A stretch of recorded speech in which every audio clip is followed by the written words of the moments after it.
मोदी सरकार की नीति को बड़ी सफलता, वर्ल्ड बैंक ने उड़ाए ट्रंप के होश। वर्ल्ड बैंक ने भारत की विकास दर का अनुमान बढ़ाकर 6.5 किया। भारत इस वर्ष भी दुनिया की सबसे तेजी से बढ़ती अर्थव्यवस्था रहेगा, बोला वर्ल्ड बैंक। नमस्कार, स्वागत है आपका द न्यूज पर। मैं हूं आपके साथ शेरिन। वर्ल्ड बैंक की तरफ से जहां एक तरफ भारत के लिए दी गई है बड़ी खुशखबरी, जैसा कि वर्ल्ड बैंक की एक रिपोर्ट में की गई है भारत की बढ़ती जीडीपी को लेकर तारीफ और कहा है कि 2026 में भी भारत बढ़ती यानी कि विश्व भर में सबसे नंबर 1 पर रहेगी अर्थव्यवस्था भारत की, वो भी बढ़ने वाले देशों में से। और इसी के साथ साथ आपके लिए बता दें कि डोनाल्ड ट्रंप को भी बड़ा झटका दे दिया है। यहाँ वर्ल्ड बैंक ने जिस तरीके से भारत को लेकर भी वित्त वर्ष 2026 के लिए 6.3% से बढ़ाकर 6.5% कर दिया गया है भारत के वृद्धि दर अनुमान को। और इसी के साथ आपके लिए बता दें कि जहां एक तरफ ये तमाम चीजें सामने आ रही हैं कि किस तरीके से डोनाल्ड ट्रंप कभी भारत के ऊपर टैरिफ लगा रहे हैं तो कभी अन्य देशों के ऊपर टैरिफ की धमकियां दी जा रही हैं, पर इसी बीच में जिस तरीके से प्रधानमंत्री नरेंद्र मोदी की तमाम नीतियों को एक बड़ी सफलता मिल रही है कि जिसकी पहली झलक अब सामने मिल रही है कि किस तरीके से वर्ल्ड बैंक की तरफ से अब भारत के वृद्धि दर अनुमान को बढ़ा दिया गया है 2026 के लिए। और इसी के साथ साथ आपके लिए बता दें कि इसकी वजह से मजबूत होंगी घरेलू मांगें, ग्रामीण मांग में रिकवरी और कर सुधारकों का पर भी काफी ज्यादा सकारात्मक प्रभाव पड़ेगा। वर्ल्ड बैंक की रिपोर्ट ने आगे कहा है कि भारत इस साल भी दुनिया की सबसे तेजी से बढ़ने वाली अर्थव्यवस्था बना रहेगा, जिसकी वजह से घरेलू परिस्थितियां विशेष रूप से कृषि उत्पादन और ग्रामीण मजदूरी वृद्धि अपेक्षा से बेहतर रही है। और विश्व बैंक ने कहा है कि वस्तु और सेवा यानी कि जीएसटी में सरकार के सुधारों का और स्लैब की संख्या कम करना, अनुपालन को सरल बनाना, ये तमाम चीजें हैं जिससे कि भारत की जीडीपी में एक बड़ा कह सकते हैं कि एक बड़ा उछाल आने वाला है जिस तरीके से सरकार ने ये तमाम फैसले लिए हैं। और इसी के साथ साथ आपके लिए बता दें कि उपभोग और निशी से भी गति, ये सुधार वित्त वर्ष 2026 की पहली तिमाही में अपेक्षा से बेहतर प्रदर्शन के बाद आया है, जहां वित्त वर्ष 2026 की पहली तिमाही में वास्तविक जीडीपी वृद्धि 7.8% रही है, जो पिछले 5 तिमाहियों में सबसे तेजी थी।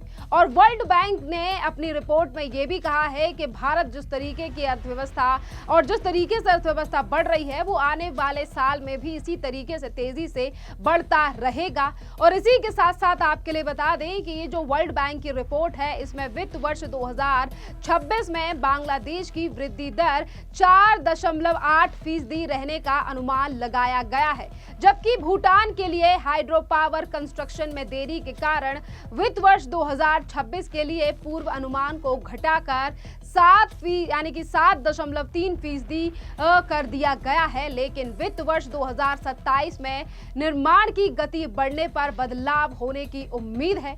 और अगर इन्हीं तमाम चीजों पर अन्य पड़ोसी देशों का हाल देखें तो वित्त वर्ष 2026 में मालदीव में विकास दर धीमी होकर 3.9% पर रहने का अनुमान है, जबकि नेपाल में हाल ही की अशांति और बढ़ी हुई राजनीतिक और आर्थिक अनिश्चितता के कारण वित्त वर्ष 2026 घटकर अब 2.1% रहने का अनुमान है। यानी कि ये जो रिपोर्ट आई है जिसमें सीधे तौर पर अगर हम वृद्धि दर की बात करें तो भारत की वृद्धि को और भी बढ़ा दिया गया है, वो इसीलिए क्योंकि भारत में अब लगातार जीडीपी बढ़ती दिखाई दे रही है, वो भी वर्ल्ड बैंक को भी, और इसीलिए यहाँ पर वो आंकड़ा बढ़ा दिया गया है। और इस रिपोर्ट में ये भी कहा गया है कि अप्रैल में भारत को अपने प्रतिस्पर्धी की तुलना में कम अमेरिकी अमेरिका टैरिफ का सामना करना पड़ सकता था, लेकिन अगस्त के अंत तक उसे अधिक टैरिफ का सामना करना पड़ रहा है। 2024 में भारत के माल निर्यात का लगभग 5वां हिस्सा संयुक्त राज्य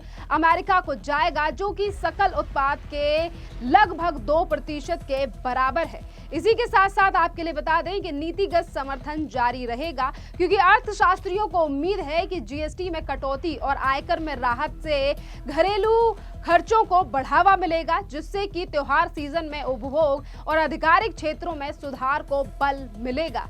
इसी के साथ साथ आपके लिए बता दें कि विश्व बैंक का ये अपडेट इस वर्ष भारत के विकास के दृष्टिकोण में आरबीआई और इसी के साथ साथ द्वारा किए गए कई संशोधनों को आगे बढ़ाता है, जो आशावाद को दर्शाता है कि घरेलू मांग और वित्त 2026 में किस तरीके से चुनौतियों से अर्थव्यवस्था को बचाया जा सकता है और किस तरीके से भारत की अर्थव्यवस्था लगातार आगे बढ़ रही है। जैसा कि अनुमान लगाया जा रहा है कि अब भारत की जो जीडीपी ग्रोथ की अगर हम बात करें तो यहाँ जिस तरीके से आंकड़े सामने आ रहे हैं कि 6.8 की भी बात की जा रही है, जो कि पहले 6.5% था। और इसी के साथ साथ आपके लिए बता दें कि केंद्र सरकार के द्वारा एमएसएमई से लेकर तमाम ऐसे रोजगार हैं जिनको लेकर सरकार पहले ही शुरुआत कर चुकी है। और अब इस पूरे मामले पर आप जरा बात सुनिए CEO of government market place Mihir Kumar की, कि किस तरीके से गवर्नमेंट के द्वारा लाई गई तमाम नीतियां और एमएसएमई को लेकर क्या कह रहे हैं मिहिर कुमार।